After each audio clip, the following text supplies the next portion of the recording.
We will now move to our next session, which will be presented by Dr. Shubhankar Godbole.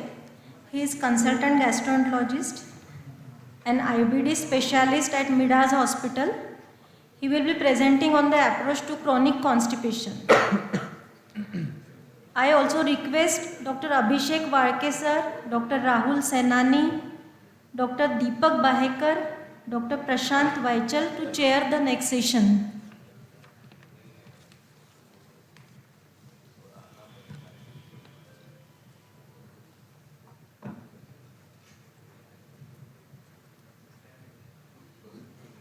I request Dr. Abhishek Varke, Dr. Rahul Senani, Dr. Deepak Bahekar, Dr. Prashant Vaichal to chair the next session.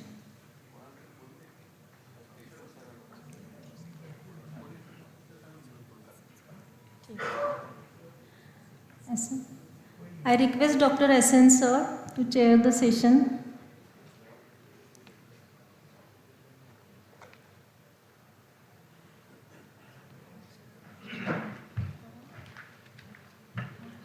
I request Dr. Bhushan sir to chair the next session, please. Yes, Shubhankar, please start your lecture. Thank you. Good morning all. I will be talking about managing constipation. So we will start with what is constipation. It is a myriad of symptoms, right from straining at stools, hard stools. Some people complain about bowel movements which are not occurring daily, bowel movements which are not being opened in the morning, sensation of incomplete evacuation, or even abdominal pain and bloating. So it presents in various symptom forms. However, the traditional definition has been less than 3 stools in a week, but this is according to the Western standards. Most of the times, constipation is either self-diagnosed or self-reported, which makes it a bit difficult to diagnose. And about 14 to 45% of the constipation is presented in the form of chronic constipation. So what is the true definition? According to Rome 4, the functional constipation is defined as presence of 2 or more of these criteria, that is less than 3 spontaneous stools in a week, lumpy or hard stool, that is Bismuth type, Bristol type 1 or 2, straining during defecation, lack of sensations, sensation of anorectal blockade, or manual maneuvers like removing the stools with fingers. Also, along with this, there should be, so these symptoms should be present in more than 25% of the bowel movements. Along with this, the patient should not have loose stools without the use of laxatives, and the criteria should be insufficient that it meets IBS. The symptoms should be present for 3 months with an onset of 6 months or before. So let us learn the basics of defecation. We have a very important muscle here known as the puborectalis sling, which is a U-shaped muscle covering which attaches to the pubic symphysis and slings the rectoanal junction. During defecation, there is relaxation of the puborectalis muscle. There is relaxation of the external anal sphincter, which increases, straightens up the anorectal angle, and there is pelvic descent, which leads to the defecatory reflex. Along with this, there is also abdominal events like diaphragmatic contraction, abdominal muscle contraction, which increase the intra-abdominal pressure and helps in defecation. The evacuation reflex is a parasympathetic reflex, which is the sensations are carried by the parasympathetic nerves, processed in the central nervous system. There is a higher control exerted by the cortex in the form of voluntary control via cortex, and in the external anal sphincter, which is under the voluntary control. So what is the Indian prevalence? There was a large Indian study done in around 1,000 plus patients, which has found the prevalence of chronic constipation in India to be around 8 to 17% as per the various Indian centers. Whereas in the Western centers, it has been found 3 to 37%. So what differs between Indian and Western constipation? A healthy Indian person passes at least 1 stool per day. More than 90% of the Indians report as passing 1 stool or more per day. Indians have a faster gut transit time because of their high fiber vegetarian diet and because of lactose malabsorption also. However, in the West, the gut transit time on an average is lower. Females in general have a slower transit with pelvic floor dyssynergia and hard stools along with the over-reporting. So is there any way to objectify the stool consistency? We have our Bristol stool chart which classifies the stool according to objective criteria. In the Western standards, so the patient maps his stool in a 2-week chart. Most of the stools being in type 1 or 2 are considered to be constipation. However, this criteria is found to be inadequate in the Indian standard. If we also include type 3 as abnormal, the proportion of patients having constipation is increased significantly. Almost 20% more patients are included under constipation. So, we define chronic constipation as persisting for more than 1 month. Most of the constipation is functional and almost 20% is organic. Organic constipation is the one where we can ascertain a cause either by mechanical obstruction like strictures or tumors or anything, systemic drugs like tricyclic antidepressants or muscle relaxants being used for a long time. Functional constipation is divided into normal transit constipation, slow transit constipation and pelvic floor dyssynergia we will be seeing shortly. Basic, whenever a patient presents to us with constipation, we see that the patient is fulfilling the Rome 4 criteria according to our history and examination. If the patient does not have any alarm symptom and there is failure to improve by dietary and lifestyle changes, we start the patient on first line management. So what medications do we have in a first line treatment? First of all, we have our fiber containing bran, isfagula husk or methyl cellulose, which is easily available in the market even as over-the-counter medications.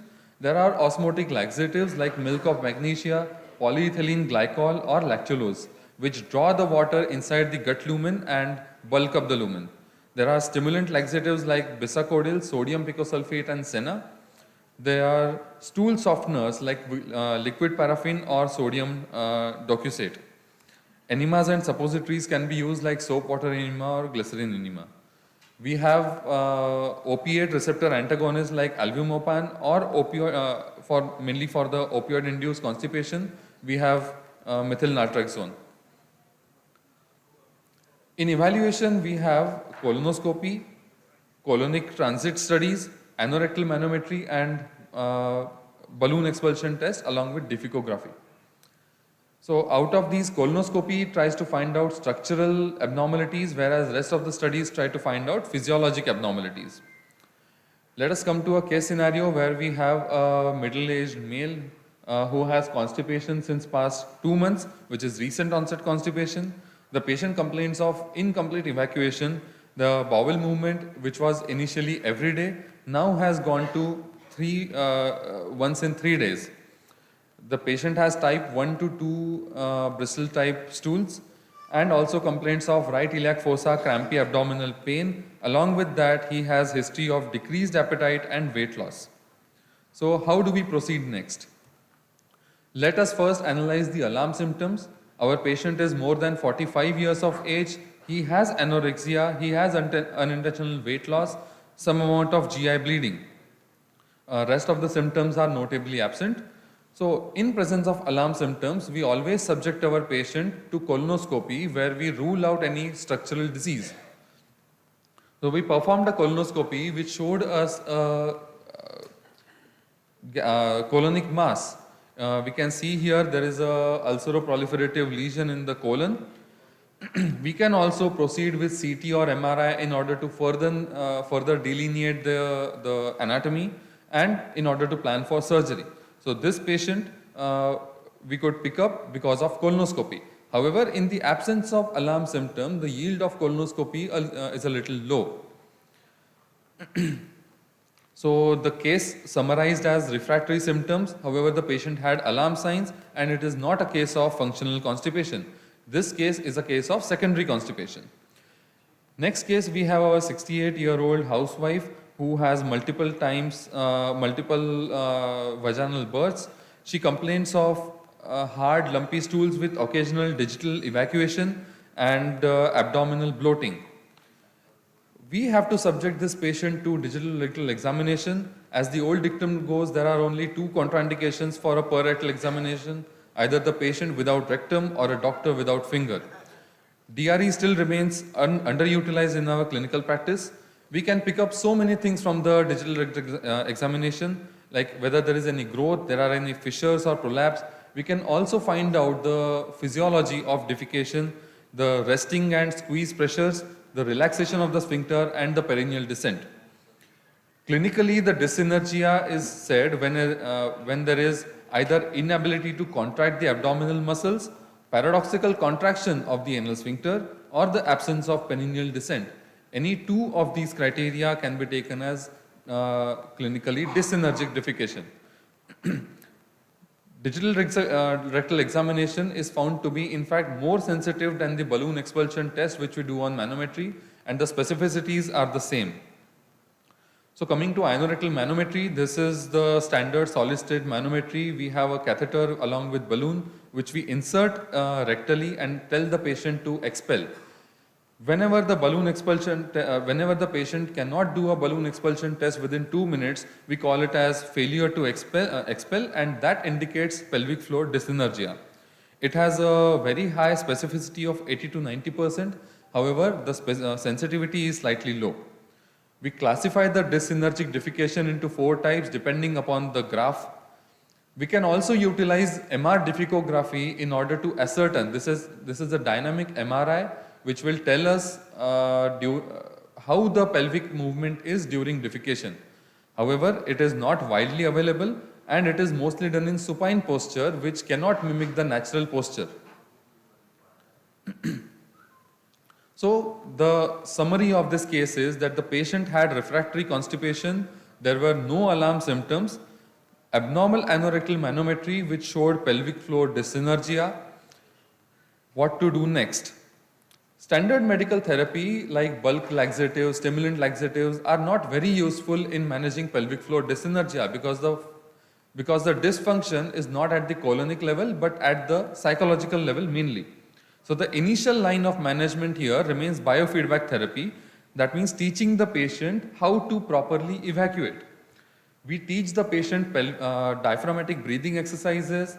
We improve their recto-anal coordination by giving them visual, auditory or verbal feedback. Typically the sessions are spread over 6 weeks, 6 sessions, that is weekly 1 session. However, we can more proximate the sessions if the patient comes from far away. Every day 3 sessions we can do. This is a study showing significant benefit when biofeedback therapy was given. The patients had lesser expulsion time and better spontaneous bowel movements. There are certain surgical therapies like rectopexy or rectocele resection whenever the patient has been found to have some rectocele or anatomical abnormalities. However, the role of surgical therapies is limited. The first line of therapy remains biofeedback therapy. Here we have an elderly retired teacher without any comorbidities who presented with constipation of 15 years. There was incomplete evacuation and 2 stools per week. Of course, we did a colonoscopic examination to rule out any structural disease as this is an elderly patient. Fasting blood sugar was done to rule out diabetes. Thyroid abnormalities are seen. Calcium levels are seen. However, they were found to be normal. So how do we proceed next? When a colonoscopy is normal and we do not see an evidence of clinical dyssynergia, we move on to suspect slow transit constipation. Here we do a colonic transit study. Indian definition of colonic transit study is different than the Western definition. We take serial X-rays of 36 hours and 60 hours. We try to find how many beads are retained in the colon. If there are more than the 14 or 40 beads, Depending upon the criteria, we call it as slow transit constipation. Wireless capsule motility studies are there, but the role is limited. We can also use colonic scintigraphy. However, this study is not being standardized for Indian patients as of now. So refractory constipation without any alarm symptoms and no secondary causes, we proceed with slow transit constipation. What are the therapies that are available for slow transit constipation? First, we have to see the we have to see whether the patient is taking optimal fiber. The optimal fiber intake is 25 grams every day, and we have to avoid excess fiber because we have to encourage the lifestyle modifications, proper water intake, and the utilization of gastrocolic reflex, that is telling the patient to go for motions after having breakfast. Indian style toilets are generally preferred over Western style toilets. We can also give secondary like enterokinetics like prucalopride. However, in the elderly patients, the safety is an issue. We start generally with 1 mg per day of prucalopride. The newer stimulant laxatives like linaclotide, lecanatide or lubiprostone can be utilized in such cases. Fecal microbiota transplantation has been found to have some role in managing slow transit constipation. Probiotics and symbiotics in certain small studies have shown some efficacy, but the major, the spine of management remains bulk forming laxatives and stimulant laxatives. There are certain surgical therapies like segmental resection. However, the role of surgical therapies remains reserved. So, summarizing the cases, constipation is highly prevalent problem with varied etiology. Initial therapy is lifestyle and dietary changes along with adequate water intake. Initial pharmacotherapy remains as laxatives plus minus stimulant laxatives. We always have to look out for alarm symptoms and send the patient for colonoscopy. Nowadays, there has been a role of surveillance colonoscopies also above the age of 45 years. And I encourage everybody to get a surveillance colonoscopy as soon as possible. The role of, in refractory constipation, failure of stimulants, in cases of failure of stimulant laxatives, we send the patient for either anorectal manometry or evaluation of slow transit constipation. We have an expanding armamentarium in the form of newer molecules, better understanding of the pathogenesis and a better biofeedback therapy. Surgery remains a finite option, however, in refractory cases. Thank you. I would also take this opportunity to welcome you all to our midterm INASL meeting, which is our liver meet scheduled in January. Please register and do make it a point to come to the meeting. Thank you. Great presentation, Shubhankar. Fantastic. You cover a lot of perspective of constipation. But to my knowledge, what is exactly, how many sessions of biofeedback therapy is required to get really effective for the patient with an pelvic floor dyssynergia? So, sir, standard studies have been shown by six sessions spread over 6 weeks. Interval of? Sir? Interval? 1 week interval. 1 week interval. 1 week interval. But we can shorten the interval also if the patient is coming from far beyond. However, the longer intervals are to be avoided because the patient forgets the biofeedback therapy if the interval becomes long. So it seems the understanding about chronic constipation, which is such a common disorder, Yes. has evolved over a period of time. That is what we have learned from this lecture. That you need to understand and find out from your patients whether there are any alarm symptoms. And if ever there are any alarm symptoms, then they are the candidates to be investigated. Am I right? Yes. Yeah. This is what the information you would like to. And then there are various therapies and various conditions and mechanisms of chronic constipation. If there are any questions, queries, comments, please go ahead. Shrikant. Yeah, actually, we were the part of national group for knowing the bowel frequency, and there was a consensus which was arrived at in the national consensus for the Indian patients. Both urban and rural patients have frequency of at least 1 or 2 times 90% of the times. 90% of people would have bowel frequency either 1 or 2 times. Only 10% had patients. Maybe those are the functional bowel disease or IBS patients, because that prevalence is also very common. And as Shubhankar has said, we need to rule out organic disease. That we want to stress. So, Sharad has also emphasized. We get a patient with constipation taking laxatives and do a colonoscopy and find advanced malignancy. So this point I would like to stress again and again, that find out elderly, short history, anemia, weight loss. I think we need to investigate these patients by colonoscopy. If they have a long history, young patients, you need not. But if somebody is, another thing which is of different is dyssynergic defecation. Dyssynergic defecation is not treatable by drugs. You need to have a biofeedback for that. And for biofeedback, you need to have diagnosed that it is a dyssynergic defecation. So these 2 points I would like to emphasize: organic disease to be ruled out and the dyssynergic defecation. Thank you. Any questions from audience?